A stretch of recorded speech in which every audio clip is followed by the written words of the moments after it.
Good morning, good morning, good morning, good morning, good people. Yeah, you know what it is. Hard worker, scrappy, unfiltered, and sometimes unhinged football content. Hard to explain, but you know it when you see it. Doing it daily our way. I don't know what you're talking about right now. Redraft and Dynasty Fantasy Football, we got you covered. You know their defense is ranked like 31st in the NFL? NFL draft prospects and rookies? Now you know you in the right place for that. Absolutely. All right, then stop saying it. Then we're done. And prop bets with my man Jay Rich. Count that money, man. Now wipe the crust out of your eyes, get you a cup of coffee. It's time to wake your ass up with Ray G. You honestly are making absolutely no sense and you sound silly as hell. Good morning, good morning, good morning, good morning, good morning, good morning, good morning, good morning, good people. Friday, June the 17th, 2022. Y'all decided to wake y'all ass up with Ray G. And for that, you know, I appreciate you being here. I appreciate y'all tapping in. Full week, man. Friday, sun is shining. Looks good outside. The NBA playoffs are over. We've got a new NBA champion. I know my man Mike Anderson is real excited about that. I know he was tapped in all last night. I want to say good morning to the good people here on Friday. Lindsey Mack, how are you? Lindsey Mack said, I've been up for an hour. Wishing it was 8. Friday shows hit different. I feel you, Lindsey Mack. I appreciate you being here. Marlon in the building, my boy KBD, Johnny Lillycrap. I saw my girl Joe in the building. Good morning, Joe. How are you? I see Jake in the building. Ty, Fizzle Dollars here as always. Chris, what's happening, big dog? Jordan from Germany. Jay Peters, what's happening, baby? Matt Brunin. OTG in the building. We got a good crew here today.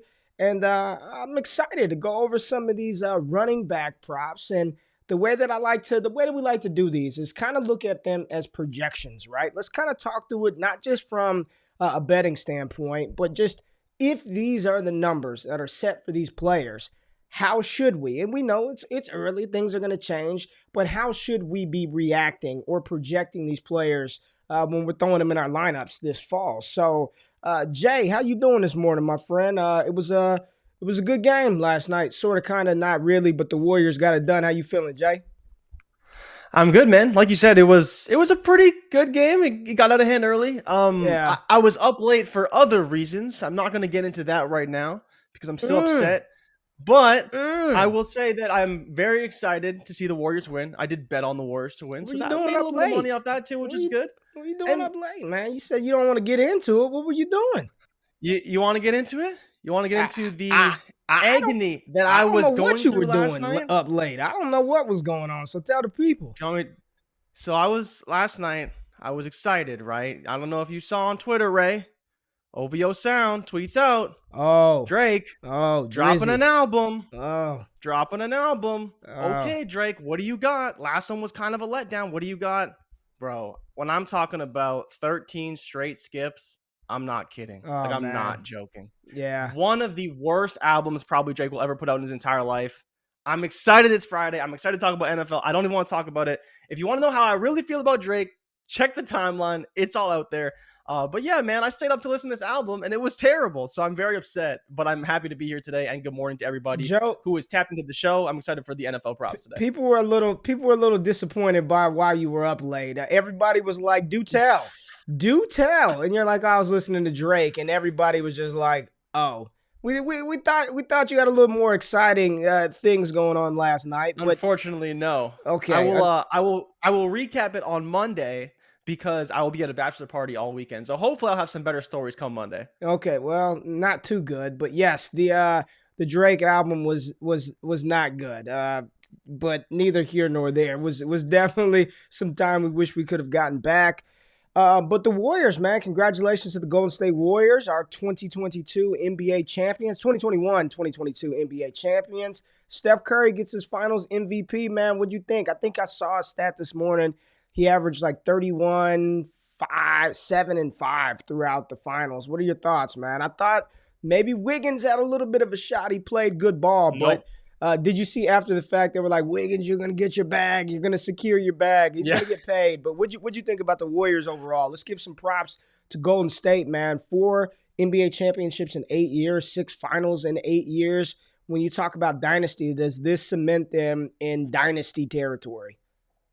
Yeah, it has to, right? Yeah. People thought it was just because of Kevin Durant as to why they got these two, but they showed they won one without him early, won two with him, and then one without him after. I mean, I said it a long time ago. Steph Curry, one of my favorite players of all time, one of the greatest athletes of all time, period. And he's just kind of further cementing that legacy. This is the one thing that he kind of needed to get that people could talk against him for was that Finals MVP. But he got that now. So I'm really excited for Steph. Obviously, like I mentioned before, one of my favorite players. Great for Wiggins, to go from number one overall pick to $150 million contract to one of the worst contracts in the league to now NBA champion. And like you mentioned, probably did get a finals MVP vote or two. Super excited for Wiggins, and can't be happier for the Golden State Warriors. The way Jordan Poole played down the stretch, talked about him as my sixth man of the year candidate. Yeah, you did. All those guys, Clay, Draymond played really, really well in that final game. Yep. So much as I love Tatum and wanted Boston to win, for me, I was really excited to see Golden State win. They really, really deserved it. Yeah, man, I'm happy for them. The old wily vets, they got it done versus the young Bucks, man. The Celtics just collapsed.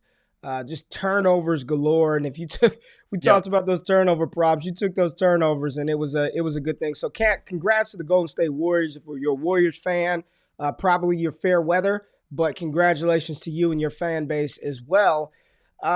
Jay, we enter this time in we're entering this time in the football season where it is about to be like truly just nothing, right? We're trying to pay attention to what news matters, what information is actionable, and what is just kind of just BS, or not even BS, but just coach speak at this point, man. Is there anything going on that's concerning to you? I know on Wednesday's show, we kind of talked about very briefly Treylon Burks, like the young rookie. And some people in our Discord had asked, are we nervous about Treylon and the fact that, he's missing practice and things of that nature? We've got, some players not showing up. You're hearing great reports out of Washington with Jahan Dotson. Is there anything actionable that you think we should be paying attention to? Are you worried about Treylon Burks? Just where are you at with the minicamp news? We hear Tony Pollard maybe moving to receiver. We touched on that a little bit in the last show. Zeke, you said this morning, Dak Prescott said Zeke he thinks Zeke could have the best season of his entire career. Dak said that in a quote saying, he thinks that Zeke could have the best season of his career. Back to your earlier question.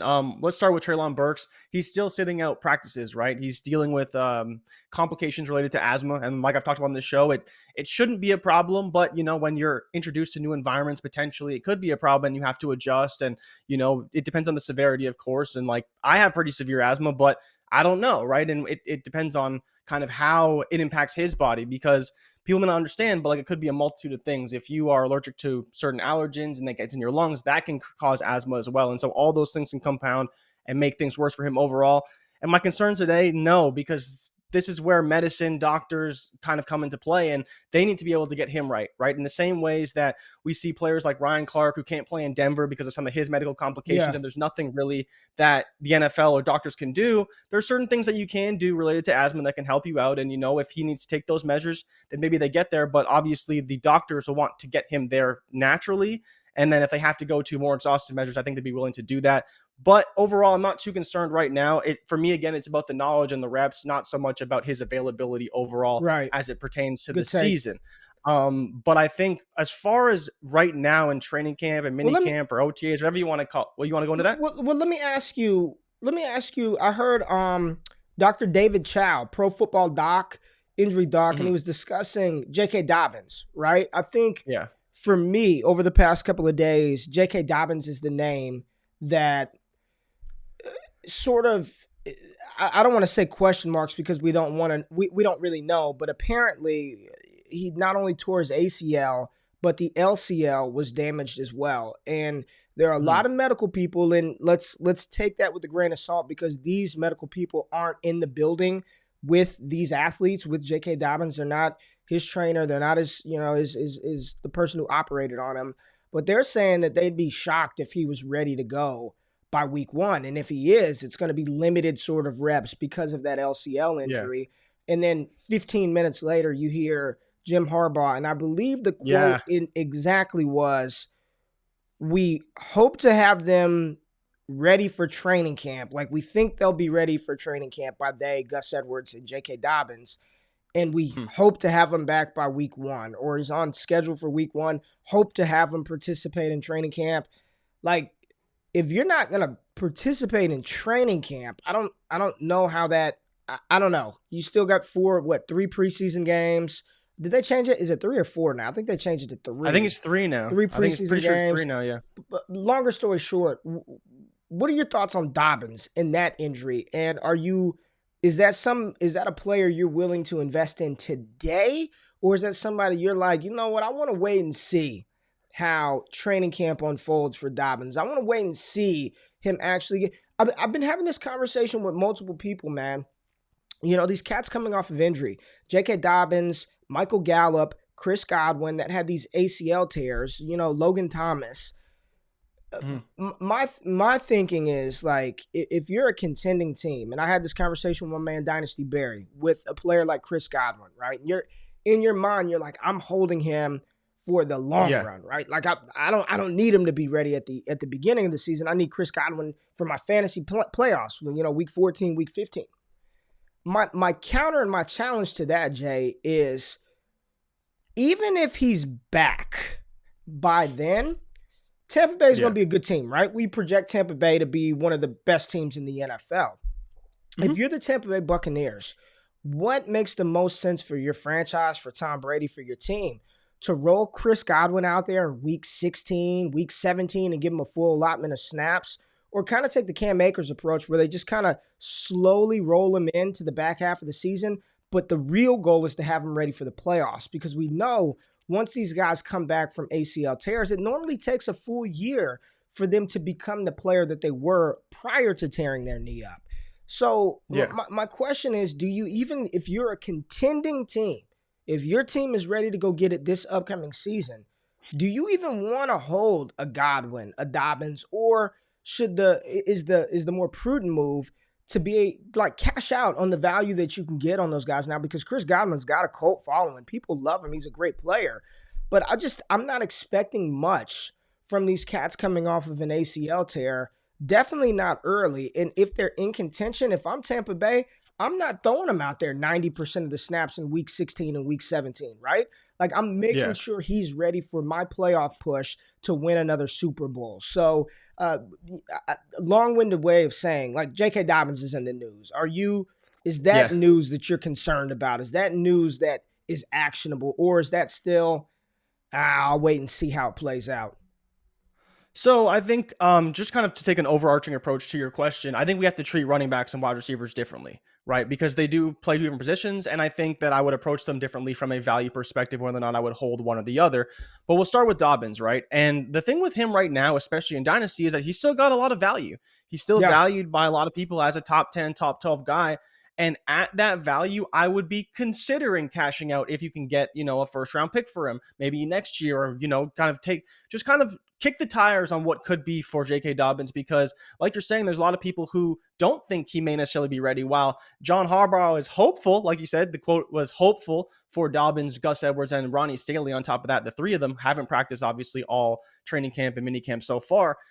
We don't know what they could be. And the things that we're hearing kind of behind the scenes a little bit from certain people is that when you look at J.K. Dobbins and Gus Edwards, they play the game very differently, right? And J.K. Dobbins is a player who is very explosive, needs his knees to be fully healthy to showcase his full talent and what he offers, right? Similar to Saquon Barkley, we've seen a player who's so explosive, but when he's not explosive, we don't see the same guy and the same effectiveness. And then you look at a guy like Gus Edwards, who, while he's great, his just downhill runner, hit the hole, doesn't need that explosion. Not to say he doesn't need his knees to be healthy, but it's much less dependent. But it's much less dependent on that to be successful, right? And so I just would be cautious with Dobbins, because a lot of people are still touting him really high, and I think we need to just be realistic. And that the less and less we see him in the beat reports, in the buildings, out there doing stuff, the better chance it is that he's not ready for week 1, or he's not even ready for week 2 or week 3. So I think we just need to be cautious. If you can kick the tires on potentially trading Dobbins, I don't think that's a bad move. But overall, I think that we could maybe wait a little bit, but you definitely need to look into that because I think there will be some value you could get back. Ray, where are you at with Dobbins? Do you think that you would be looking to sell him, or kind of would you be willing to hold because of the talent? Yeah, man. Some people already let us know. Keep Trade Cut has him as RB13 right now in the rankings. And at that cost, I don't even know who RB14 and 15 are on there, but I'm pretty sure Dobbins good, right? is, I'm pretty sure. Here's a good question. Would you rather have J.K. Dobbins or Travis Etienne right now? J.K. Dobbins or Travis Etienne? Yeah, Etienne's coming back, right? He's gonna be back. He tore his ACL week 1, or he Liz Frank injury, broke his foot week 1. Yeah, it was preseason. And people are saying he's back. He's practicing, right? You see him out there doing stuff. We can be concerned about what he could be, but at least he's going to be on the field for you week 1, right? Let me ask you. Let me ask you another one. J.K. Dobbins right now, or Kenneth Walker? When I say this, I don't mean one for one. Like, because I think if you trade for Kenneth Walker, you can probably get a plus back, right? Plus a second, plus something, right? The running backs. Just to give you more context, right? You have Dobbins at 46 overall, Kenneth Walker at 51 on Keep Trade Cut, RB13, RB15, with only Alvin Kamara sandwiched in between. So you're not looking at a whole lot, right? Maybe a third, maybe a second. And so if we're looking at this comparison, I'd say, well, if I don't think Kenneth Walker's a starter week 1, and maybe he doesn't start till week 4, that gives me 4 weeks for Dobbins to come back and be the starter, right? So for me, I would be taking Dobbins because he has more time to get healthy. And I think that by that time, he should be at least on the field and doing work. So I would probably take Dobbins over Walker. I think he's a better talent, and I think he's going to be on the field probably around the same time as Walker will be as a starter. All right, two more for you, and then we'll get into some of these RB props. J.K. Dobbins or Antonio Gibson? I would probably still take Dobbins. I get why you'd want to take. Yeah, okay. I think I'd probably still take Dobbins. I get it, though, because Gibson's going to be on the field. He's going to be starting week 1, right? And sometimes that's what you want to do. That's how you want to play. J.K. Dobbins or A.J. Dillon? Oh, see, it sounds ridiculous, right? But I think I'd rather have Dillon. I think Dillon's in for a huge season. Next to Aaron Jones, I get why you wouldn't want, but if we're talking about value, I think if you could get something with Dillon, I think it would be worth it. And Ray, I did want to quickly touch on your point about Chris Godwin and his health, because my whole counter argument to 90% of snaps is that he could come in and play 50% of the snaps, but still get a 70 or 80% usage rate that he's used to, right? So while we don't expect him to play the full snaps, you can still get your targets playing 50% of the snaps, right? He doesn't need to be there on running plays. He doesn't need to be there on certain plays, take plays off. So I did want to point that out. The running backs need the volume and need the snaps to be productive.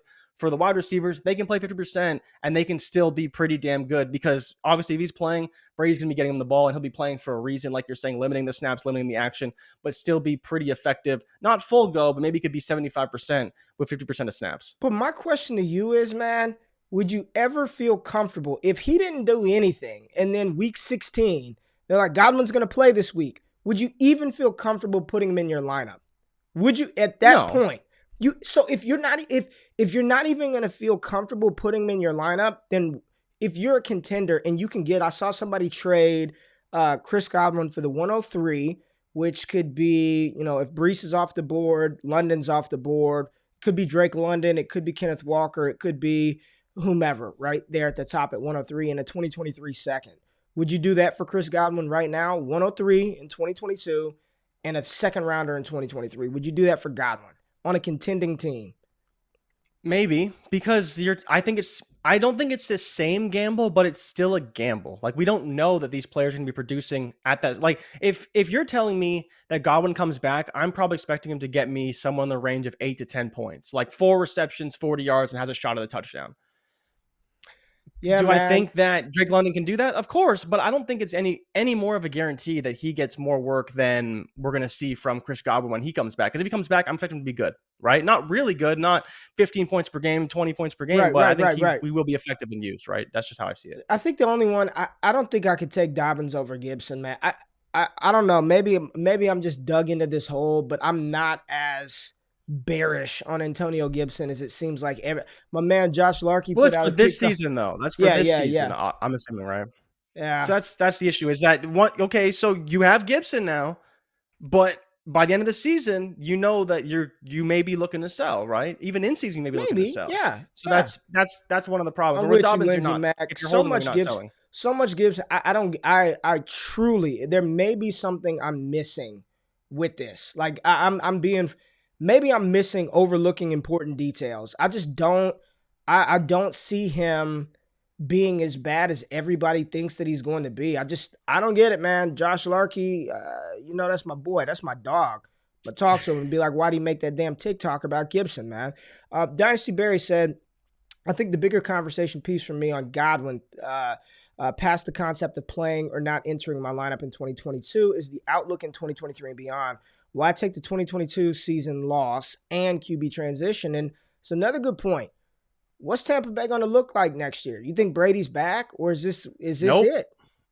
Nope, he's not coming back. You do not see the I think it was on the Rich Eisen show. I forget who was on the show. Wish to give him credit for it, but he said that deal to Miami was a done deal. Apparently, Brady going to Miami, Sean Payton, 5 years, $100 million, first round pick, going to the Saints for Sean Payton. Apparently, it was a done deal. And if it wasn't for Brian Flores and his lawsuit, that would have happened, right? Because that leads back to circumventing the Rudy rule, going behind, closed doors. And, and Flores also talked about the meeting, you remember, on the yacht with Tom Brady, right? To bring him to Miami with Stephen Ross, right? So there's a lot of things kind of going on behind the scenes. And so, but apparently that was a done deal. So, I've talked about Godwin, how much I love him, but, to Barry's point, he may have a different quarterback next year, and we do not want to see that because we don't want to project who it could be.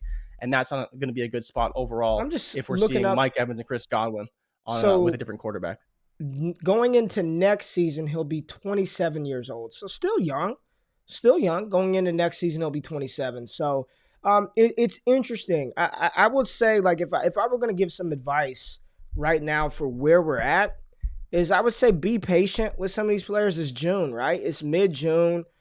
We still got, I think, like close to 90 days until week 1 kicks off. There's a lot of stuff that's going to happen. Inevitably and unfortunately, there are going to be injuries. If I was going to move him, I'd probably wait. Like, I'm not going to do it now, right? Like, I don't think his value's not going to drop between now and in late August, right? I think right now we've got to practice the art and the discipline of some patience in June. I just don't want to make a move today that I'm going to regret, like, literally in 6 weeks. And, shit happens, right? But I'd rather it happen for players that I already drafted, that were already on my team, opposed to happen with somebody that I went out and traded for June 17th. Yeah. So sometimes deals are too good to pass up. You've got to take extreme value when it's presented to you. But I think right now, you gotta practice a little bit of patience on this one. But I get it, man. I don't think Tom Brady's coming back either. And if Tampa Bay's a good team, they're not going to be in a position to draft one of the good quarterbacks, right? We know they're going to be a good team. There is no Bryce Young. There is no CJ Stroud. There is no Tyler Van Dyke, Anthony Richardson, Will Levis, whomever you think are the top quarterbacks in the class. So it's going to be interesting to see what happens with that Tampa Bay team after this season if Tom Brady's not back. Mike Evans another year older. Leonard, left tackle Lenny another year older and a couple of pounds heavier. It's going to be interesting to see what happens with that Tampa Bay team. But, Jay, we got a couple of running back props I want to look at, some total yardage, total rushing yard numbers for some of these players. We don't have everybody pulled up, but I wanted to get some interesting names on the board, and let's just discuss them real quick. Let's just discuss them, talk to them. The first one, we got Derrick Henry, and we're looking at Prizepicks. If you want to play over here, all you got to do is click that top right button. Boom, Derrick Henry over 14.50.5. Use the promo code WAKEUP. There goes your future ticket right there. So Derrick Henry, he's the highest rushing yard total on the Prizepicks board right now at almost 1,500 yards, 1,450.5 yards. Do you think Derrick Henry, no A.J. Brown, the receiving core rebuilt, everyone keying in on the defenses, Deonta Foreman's not there. It seems like this Tennessee offense is going to be Derrick Henry or bust, man. You taking the over 14.50.5 for Derrick Henry? Yeah, absolutely. I mean, why wouldn't I? He only played 8 games last season, and he had 219 carries, 937 yards, and 10 touchdowns. I mean, he was basically an RB1, and he only played half the season. He was on pace, I think, for his best season of his entire career. So yeah, I'm taking the over on Derrick Henry, on pace for over 1,800 rushing yards. I think it's just a matter of health. With a lot of these futures bets, it comes down to is will they be healthy? Yeah. Right? It's not can he do it? We've seen him do it 2 years in a row. It's just can he be healthy enough to do it? Will the team be good enough to do it? But to your point, if they don't have, if Treylon Burks is maybe a little bit limited, it doesn't, Well, he's not there for every aspect of it. It just leans on Derrick Henry even more. And so how do you combat that? You lose AJ Brown, you bring in Robert Woods. We'll see what kind of he could do. Stone's saying it's a trap.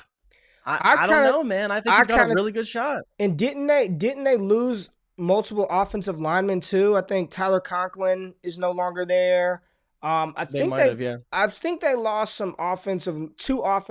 think they lost a couple offensive linemen. I'm not sure. It's a high number, but of course Derrick Henry can hit this. He just ran for 2,000 yards a couple of years ago. So I think he can get it. Is it a trap? I don't know. It feels kind of trappy. I'm not going to lie to you, man. It feels kind of trappy. I feel a lot better about Jonathan Taylor over 1,400 yards than I do Derrick Henry over 1,450 and a half. So if he's going to go for over this, then we probably should be drafting him a little bit higher, especially in seasonal leagues, right? Here goes your boy, A.J. Dillon, Jay. 875 and a half yards for A.J. Dillon on the books. What are your thoughts with A.J. Dillon? I know you're bullish on him this season.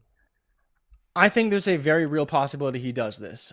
So to give you the context of the stats, 187 attempts last year, 803 yards, so almost there. And then he also saw 37 targets for 34 receptions with 313 yards.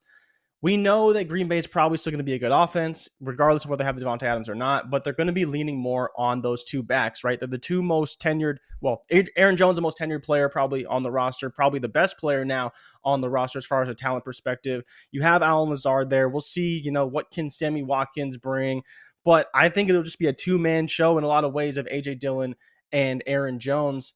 Ray, how do you feel about both those guys? I mean, I pulled up Aaron Jones' stats as well. He had 800 yards rushing, but A.J. Dillon actually out-carried him and had more rushing yards than him last season. Now, that was because Jones did get hurt for a couple of games, so Dillon was the primary back, but I still see a world where we see both of them used heavily. Both could see 200 carries this season, and if A.J. Dillon was to get that, he would probably go over 875 and a half. How do you feel about it?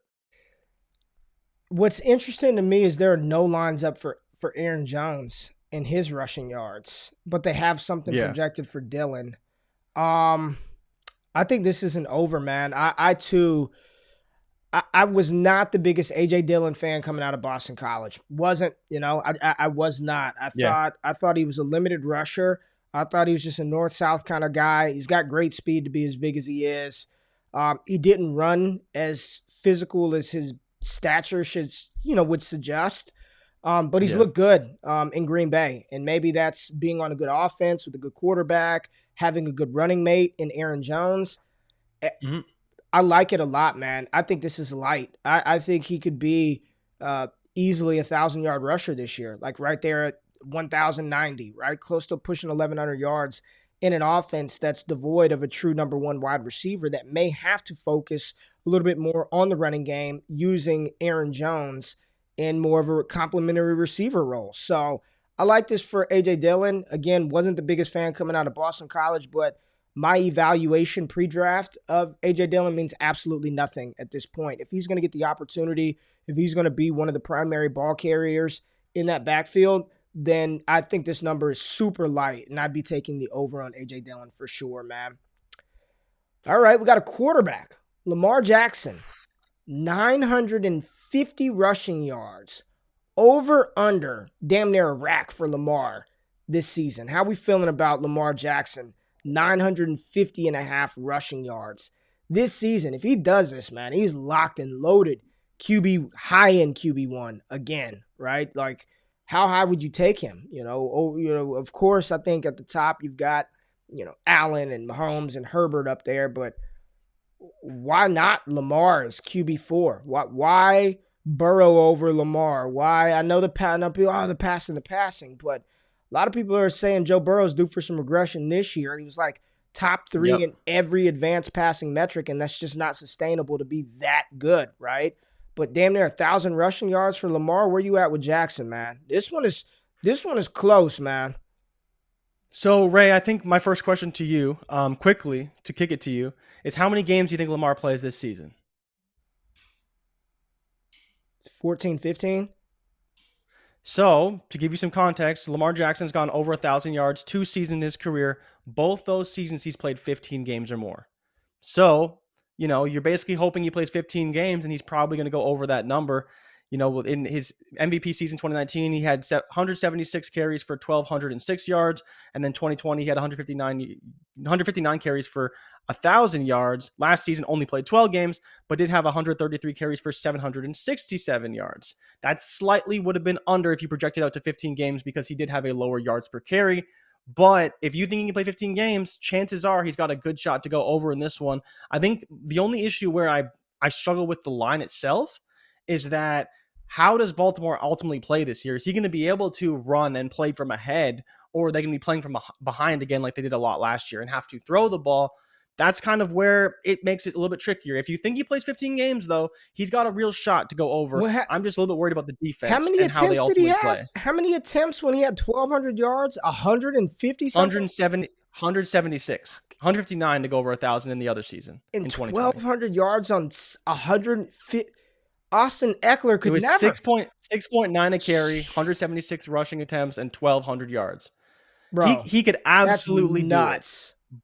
And I think, nuts. Ray, another thing we're not factoring in is that he may have to do even more. Like, Hollywood Brown's not there. Rashad Bateman, we hope he can be something, but early on, it may be a lot on Lamar again, right? And we'll see what his health is like because he has missed some time a little bit, never really played a full season. But again, 15 games is kind of the benchmark. If you think he can hit that, he might miss a game or two throughout the season. 950 is a pretty easy one for him. It's just, again, do you think he can get there? Absolutely. Do we think he plays 15, 16 games?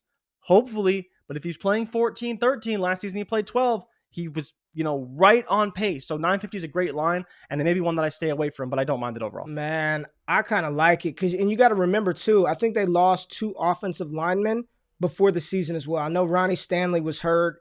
And then I think they lost somebody else. He's the one who might not come back, right? They're the one that they're waiting on Stanley right now, Ronnie Stanley, because he's one of the guys who got a big injury, might come back, not practicing, and then they're hopeful for that return. They did add Tyler. They added Tyler Linderbaum in the draft, right? Yep. They added Tyler Linderbaum, and I believe last season they lost Orlando Brown, who was traded to the Chiefs at some point last season. So, man. The only thing we do know is Lamar and Andrews are a top 3 combo that can take over games. I think that 950 number. They're going to have to. I think it's a gift, man. I think he's over that. Let's go another quarterback. Let's talk about the Stallion, Josh Allen. 650 rushing yards for Josh Allen. How are we feeling about that this season? The Buffalo Bills, they did not bring in a true bell cow type running back. There was no Kenneth Walker. There was no Breece Hall that they acquired. They got a satellite pass catching running back in James Cook to fill a role in that offense. You bring back Devin Singletary, and a lot of people keep saying, the Bills don't want to run Josh Allen anymore. Bullshit. The moves that they made, I think he's going to run the ball exactly the same. I think he's going to continue to run the ball. He's going to be the primary goal line back. When things break down, he's going to run. Where are you at with Josh Allen, 650? I think this is an under. I don't think I want to take it, honestly. I get what you're saying about him being the guy and him being the primary running back, but I don't think the Buffalo Bills franchise wants that. This is the last season was the only year everyone keeps saying that, yet they didn't draft a running back that can handle the workload. They did draft a running back, though. I said that can handle the workload. Let me finish. But it's not about handling the workload. It's about distributing carries, right? And so that's exactly why. What indicators? His rushing attempts have gone up every year. They keep going up. It was the highest of his career. Yes, it was the highest rushing yards of his career. But you only have 100 yards of buffer. It's not like he's hitting this every year. It's not like he's continually going over this number. 631 his rookie year, 510 2019, 421 2020, best rushing season of his career by well, not best of his yards per attempt, but best by my yardage perspective and total carries. You bring in another running back. If James Cook just takes a couple carries a game away from Josh Allen, he's not hitting this number. Again, he had 122 carries last season. Lamar Jackson, we hope he gets 176. Do we think that Lamar Jackson's going to run that much, like, similarly to Josh Allen? Yeah. I don't really think so. And on top of that, Josh Allen played every game last season, right? Yeah, so he did. I just think that, there's a world where if you don't want to take it, don't want to take it. But I think realistically, they don't want Josh Allen to run as much if they can help it. I think they're going to be playing from ahead a lot. They're an unreal offense. They'll drop back, pass it a ton. But overall, I would not be betting on him to go over. It's, again, 760 is his career high. 650 right now is the line. He's hit it once in his entire career. I don't think I'd be betting on him to do it again. Good point. I just wanted to challenge that one because, he's probably going to win MVP this year. He's set up to do it, man. Should be a good runner. Team. He's set up to do it, man. CMC, White Lightning here at 999.5. Where are you at with Christian McCaffrey? The community seems to be real up and down on CMC this year. Back-to-back seasons of injuries, back-to-back seasons of heartache. The CMC hit 1,000 rushing yards this year. That's the question. Does he get you $1,000 on the ground? Does he get you 1,000 on the ground? 999.5 for Christian McCaffrey this season. I like the over on this one, Jay. Where are you at with Christian McCaffrey? If he's healthy, this is a smash over, man. If he's healthy, but if he's smash healthy, over. Right? So yeah, okay. Let's give a little bit of context here. 2018, 219 carries, 1,100 yards on the ground. Obviously, the masterful season, 287, 1387. But the past two seasons, right, we're looking at basically 160 carries and 667 yards in 10 games. So again, still pacing for 1,000. But do you want to bet on the health of Christian McCaffrey, who hasn't played a full season in 2 years? If I was a betting man, and to be fair, I am a betting man. I would be taking the under, right? It's not money I want to play with Christian McCaffrey. If you want to stay away from it, I get it. The range of outcomes for him are insanely high. He could be the highest high and the lowest low. We know he's going to play this season. We just don't know how much. It's not one I'd be willing to put a ton of money on, but if you want to get a little bit of Christian McCaffrey action, I think the smart money is to the under. It's not like he's Derrick Henry, who's blowing this number out by 600 yards in multiple seasons. He's hit it by a lot in the one season, but when he did go ballistic for 1,400 yards, he was injured for the next 2 seasons. So he's got every chance in the world, but I think that they have backs there that can carry the rock. I'd be much more inclined to take his receiving yard number over whatever the hell it is, because he'll probably get a ton of receptions in the season. So I think the real betting advice would be, I wouldn't take the under. I would just no bet it. Because the under, if you're betting the under, you're betting against his health, and then you're also counter betting. Even if he's healthy, I still don't think he can hit that, and I would not want to do that. Like I would. Players, he's also a bad team too, right? Like I think that's part of it as well. It's a really bad team. So where, on top of if he plays every game, does he get the allotment of snaps we need for him to get to that? Is he going to get 250 carries? We really don't know. So I think it's not just a health bet. It's just where does he ultimately fall within the pecking order overall? I think so. All right, let's go Swizzy. DeAndre Swift, 850 rushing yards for DeAndre Swift in 2022. A lot of people have Swift as their RB2, RB3, RB4 in Dynasty, man. You got some people up there real high on DeAndre Swift and what he can potentially do in Detroit. This is a very good offensive front who added some pass-catching weapons. Free agency, you got DJ Chark. Jameson Williams, again, probably one of those players that is not going to contribute a lot for this team this fall. But where are you at with DeAndre Swift? I saw one of those linear charts, and it was talking about how bad of a rusher DeAndre Swift is and why Jamal Williams will continue to take work away from DeAndre Swift on the ground, not necessarily through the air, but on the ground. Would you, when I look at this, would you feel better about 850 over the 850 for DeAndre Swift or over 999 for Christian McCaffrey? Where are you at on this bet? This is probably the best under I've ever found on Prizepicks. I don't know why anyone would take this number. How many carries do you think DeAndre Swift has this season? Does he even hit 200? If he hits 200, he's probably still not hitting this number, if we're just being honest about the situation. So again, a guy who in his first season had 114 carries in 13 games, 521 yards. Last season, another 13-game season, 151 carries, 617 yards. You're expecting him to play an entire season and be really effective. We haven't seen it. It's not a bet I'm willing to make.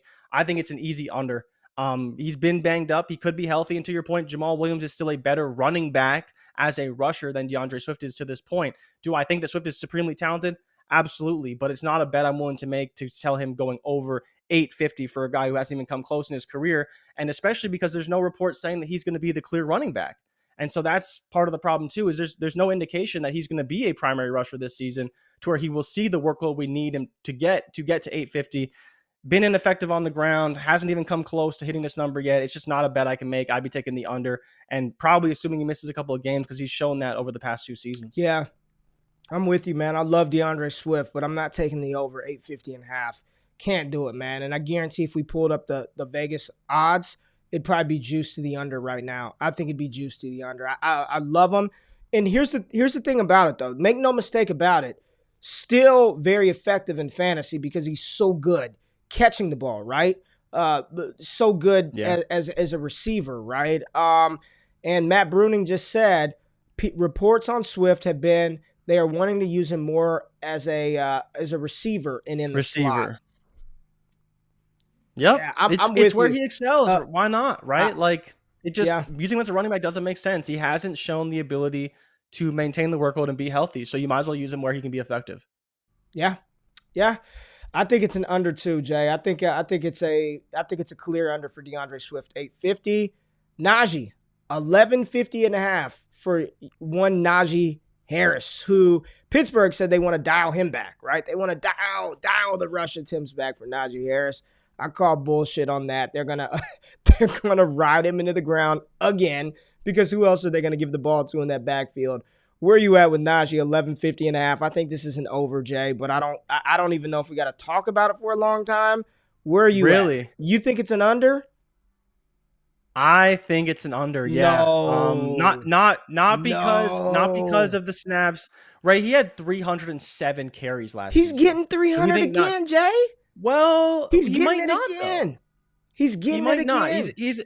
He's a player who had 391 opportunities, carries plus targets. Now, I think he will see in the receiving game, but I think that his snap share does get dialed back a little bit. Does that impact his carry load? Not a ton, but again, he only had 1,200 yards last year. It's not like he's, lighting the world on fire with 1,300, 1,400 yards. He only hit 1,200. That gives you 50 yards of buffer for a player who will probably be scaled back. And Ray, let's be honest. Do we think the Steelers' offense is going to be better or worse this season? The offensive line had little to no improvements, right? It's going to be better. It was horrible. You think it'll be better? I didn't say it's going to be top 5 or all world. Yeah, but do you think? I think it's going to be. I don't know, man. I think there's a world where it is just as good. Whatever you think it was last season, it was just as good or bad as it was last season, and that's what scares me. Because if you have a quarterback like Kenny Pickett who is just as ineffective as they were throwing the ball last season, I don't know, man.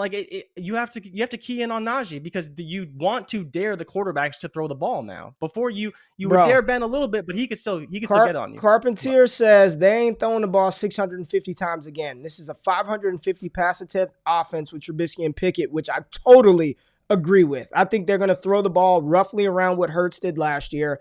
Najee's getting 290 to 330 on the ground with the better O-line. I think this is a smash over, man.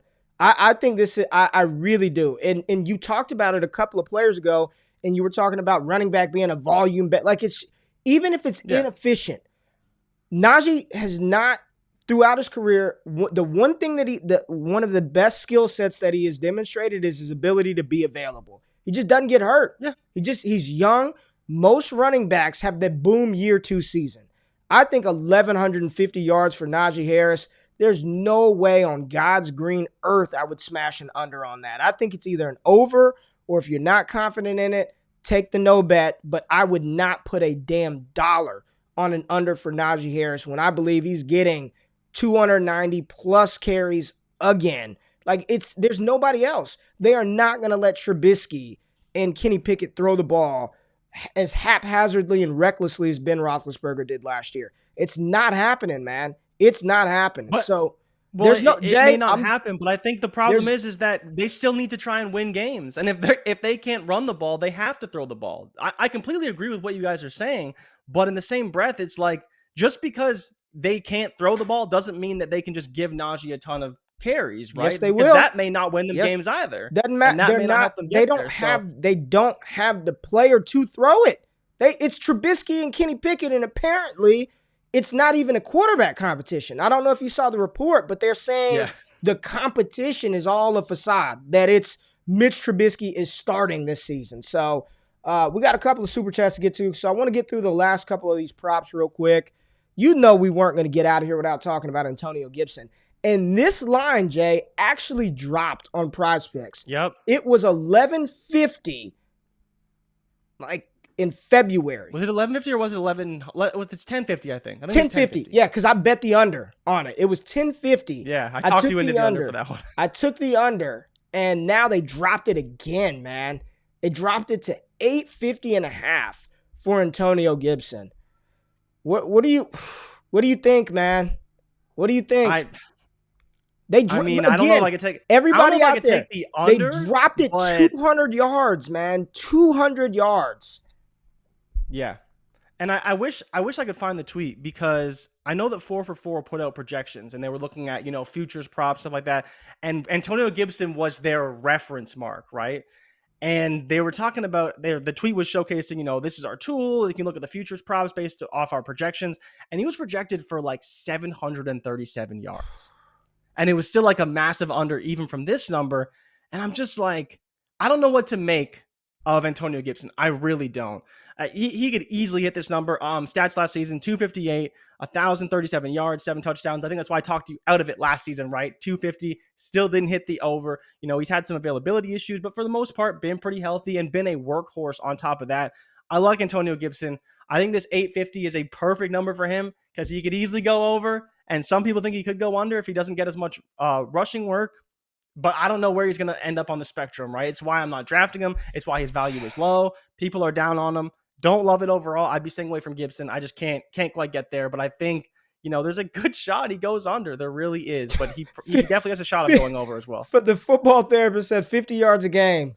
I think that's a bit low there. I mean, again, it was just at 1050. And the fact that they dropped it 200 yards. Yeah. I don't fucking know, man. I'm about tired of it, though. I've tried hard to defend Gibson, and now the odds makers are against me. I don't know, Jay. Last one we're going to talk about, and this spawns into a rookie-related sort of topic. Austin Ekeler, 725.5 rushing yards. Over under that, it's one of the lowest on Prizepicks right now on the board, one of the lowest. If he's only going to run for 700 yards, what sort of opportunity does this lend itself to Isaiah Spiller in that backfield? 725, and it's a very interesting number, 725.5 for Austin Ekeler. And some people are saying take the under on this, man. I know last year he had his career high in rush attempts. I believe it was 206, 207 off the top of my head. Look at you. Look at 206. Man, we for prep, 9/11. we prep hard, man. We do this, baby. Right? 206 for how much? For 911. It's gonna be a good offense. It's an over. It's gonna be great. I know. It's an over. It's an over, right? I really do. I think again, you're gonna sweat it out till the last week of the season. I promise you that. I promise you that. Yeah. But I think he just goes over this number. Otherwise, outside of this season, 554, 557, 530. But that's in 106 carries, 132, 116. I think they dial back his carries a little bit, but I don't think it's to the point where, he's not still seeing 800-ish yards. Like I said, you'll have to sweat out a little bit, but I think there's a world where he still goes over. I was looking at kind of Alvin Kamara's seasons because I think they have some comparables. One of his lesser seasons was 171 carries for 797 yards, 4.7 a carry. Austin Ekeler has been 4.6 a carry basically over the course of his career. So I think, if he's in that 170 realm type of carries, he should be right there. 4.6 2 seasons ago, 4.4 the season before that. I think if he's right around 170, he probably gets to an over. And I do think the number will be close, though. But I think he probably goes over. He only played 16 games last season on top of that. He didn't play 17. Yo, Jay, I'm so excited to talk about the wide receiver reception props. I'm looking at these, man. How many more receptions do you think they have Treylon Burks projected, or Jamar Chase projected for over Treylon Burks? How many more receptions do you think the odds makers have Jamar Chase versus 25. Treylon Burks? 10. 10 catches of separation. 10? 10. Give me that under. Jay, Holy crap. Jamar Chase, 75.5 receptions. Treylon Burks, 65.5 receptions. Chase had 81 last season on only 128 targets. I'm looking at the board, man, and I'm again, we want to. Who do you think they have projected to have more receptions, Jerry Jeudy or Courtland Sutton? Probably Jeudy. Probably Jeudy. That makes sense, though. I think if it's close, it makes. Is it what, 5 apart, 10 apart? 5 apart. Yeah. This is going to be fun, Jay. One last primer. Allen Robinson, where's this projection to prop at? What do you think? What, are you talking about, yardage or just receptions? Because I'm in on A-Rob. I think there's a real possibility Allen Robinson and Cooper Kupp finish as top 12 wide receivers this season. And based on the reception number, and I'm looking I'll say at 59.5. You said what? 59.5. 80.5 for A-Rob.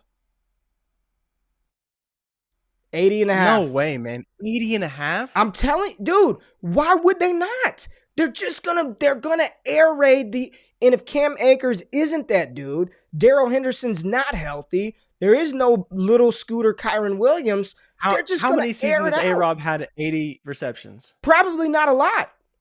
Probably never. One. Probably one. Or two, sorry, two. Twice in Chicago of all those places. I'm following. I'm looking at the money, man. Allen Robinson looks like a better value than a lot of these wide receivers we're talking about, man. Man, this is gonna be a fun show. And they still have Skyy Moore projected to be the second leading rookie receiver. 800.5 yards for Skyy Moore, man. Oh, no, thank you. What are we doing? No, thank you. Oh, boy. Yeah, man. Okay. Well, that's the show. Went through some running back props, rushing yards. We got a lot to get through, man. We got receptions, receiving yards.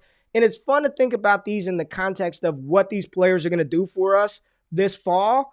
I think there's some incredible value out there. So if you like some of these lines and you're like, Jamar Chase, 75 reception, that's a smash over. Prizepicks, promo code WAKEUP, get a free $100. Put that in on a 2-pick power play and 5 extra money, right? With that, man. So we appreciate y'all tapping into the show this week. Oh, some interesting news, Jay. We got a mock draft on Monday. We're going to use another mock draft service. We're not going to use Sleeper. Oh, no. We're not going to use Fantasy Pros. I tried DLF's mock draft tool, and they can set it for tight end premium and super flex. It's not bad. It's pretty a little slow. It's a little, first one. But I think it's pretty good. And we do have some super chats. Let's get the super chats. Man, my bad, people. My bad. Super chat. Let's get it, baby. We getting paid on a Friday. All right.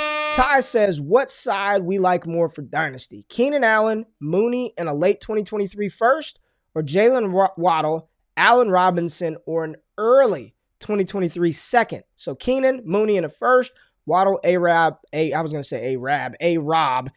a second. Where you at, Jay? I think it's a pretty fair trade. If I had to pick a side, I'd probably pick the Keenan Allen Mooney side. I think both are pretty good, though. You mean you're getting a lot of production on both sides.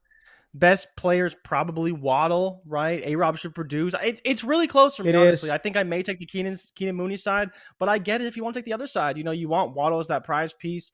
I think, getting that little bit of draft equity to take on Keenan, who's a little bit older, I think that's probably the better move, but it's very close. It's a good trade overall. It's a good trade. I would be happy with both sides. I think the first kind of sways it for me. If I'm like in definite win right now, maybe Waddle, A-Rob, but I think that first sways it for me, and I'm very high on Darnell Mooney this year. Keenan Allen, I mean, he's gonna go get 100 receptions again. There's no doubt about it, right? Yep. I'd want that first, so I believe I'd take Keenan Allen, Darnell Mooney in the late 2023 first over A-Rob, Jalen Waddle in a 2023 second. Got to hold that first. What's up, Chris in the building? Sent the super chat. Just showing love. Thanks for the great content. This community is phenomenal. It is, and it's everybody that's rocks with us in the comments. So, you know, as much as y'all appreciate us, I appreciate y'all tapping in and being so goddamn active, man. So thank you all for rocking with us 3 days a week early in the morning. So, you know, really appreciate y'all, man. Thank you, Chris, for that. All right, got another one right here, Jay. Devontae Smith, a 24 second and a 23 103. Interesting that we know it's the 103 and 23, but okay. Or Hollywood, Allen Robinson, a 23 third and a 23 first, probably 105. Both non-playoff teams. So would you rather have Smith, a second, in the 103? I'm taking Hollywood A-Rob side for me. Yeah, give me Hollywood. I think that Hollywood could easily outproduce Smith, and he's still super young. Yeah, Hollywood, Allen Robinson in the 105, and you get a 23 third. Yeah, that's an easy one. I want that side as well. I'm with you. And I think we got one more from Justin. Let's see what we got here. When is it time to pivot off Kittle in tight end premium as a non-contender? Right now. Yeah. Right now. Whenever he has one good game or whatever the hell you want. Anytime. Right now. If you are not a contender, the time to move George Kittle is now. George Kittle is 28, 29 years old. You're a non-contending team. Depending on how bad your non-contend roster is, it may be a year or two before you're ready to go. At that point, how old is Kittle? I want to get this right. George Kittle, I think he's 28. He is 28. He'll be 29 this season. Yeah, now's the time to move off of him. Yeah, I would. Mike A said a while ago, unfortunately, but yes, I think now's the time. If you are not a contender, move George Kittle ASAP.